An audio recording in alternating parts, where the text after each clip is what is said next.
नमस्कार शेतकरी मित्रांनो, आज 25 जानेवारी 2025च्या शेतकऱ्यांसाठीच्या महत्त्वाच्या ताज्या घडामोडी, आज दिवसभरात घडलेल्या अतिशय महत्त्वाच्या बातम्या बघूया सविस्तर अपडेट। साखर निर्यातीचा निर्णय चुकला तर दादा मला वाचवा, करू नका। अर्थमंत्री अजित पवारांनी टोचले साखर कारखानदारांचे कान, अजित पवार शरद पवार यांच्यात बंद दाराआड चर्चा।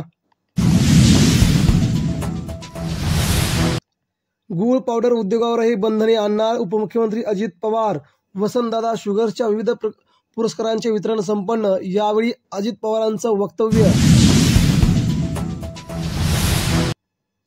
उजनी जलपर्यटनाला जलसंपदा विभागाचा खोडा, 2016च्या अध्यादेशानुसार प्रकल्पाची प्रक्रिया राबवण्याचे प्रशासनाला निर्देश। भोंगे कोणत्याही धर्माचा अविभाज्य भाग नाही, उच्च न्यायालयाने खडसावले।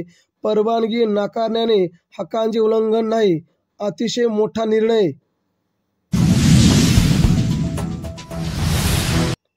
मराठी माणसाच्या नादी लागू नका, उद्धव ठाकरे यांचा अमित शहा यांना मुंबईतून थेट इशारा। मुंबईतून ठाकरेंनी भाजपला घेतले शिंगावरती। शिंदे सम्राट शिवसेना प्रमुख बाळासाहेब ठाकरे यांना भारतरत्न द्या, शिवसेनेची केंद्र सरकारकडे मागणी, यावरती निर्णय होणार। शेतीमालाला हमीभाव, मजूर टंचाई, शेतकऱ्यांनी बोलून दाखवल्या भावना। शेतकऱ्यांचे प्रश्न शासन स्तरावरती महत्त्वाचे, आम्ही मांडणार, विरोधी पक्ष। शेतीमालाला हमीभाव, मजूर टंचाई प्रश्न सुटणे महत्त्वाचे। कृषी प्रदर्शनात महाराष्ट्र शेतकऱ्यांच्या भावना, शेतकऱ्यांचा वालीच राहिला नाही।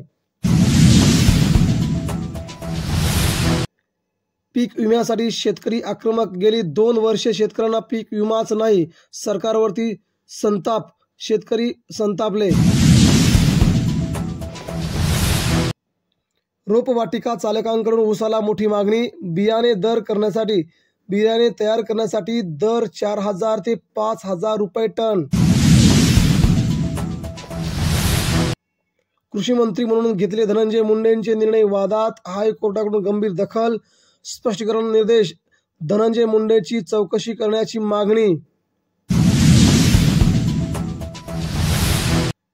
दुधाचे अनुदान 3.5 महिन्यांपासून रखडले, जिल्हा दूध विकास विभागाने ऑक्टोबरपासून प्रस्तावच घेतले नाहीत, जवळपास 25 लाख रुपयांचे अनुदान। सरकारला शेतकरी कर्जमाफीचा विसर, आश्वासन पूर्तीबाबत शब्दही काढला जात नसल्यामुळे महाराष्ट्रामधील शेतकरी आहेत चिंतेत। शेतकरी मित्रांनो, या होत्या महत्त्वाच्या आजच्या ताज्या घडामोडी। भेटूया पुन्हा नवीन बातम्यांसह, तोपर्यंत धन्यवाद। भेटूया संध्याकाळी 6 वाजता।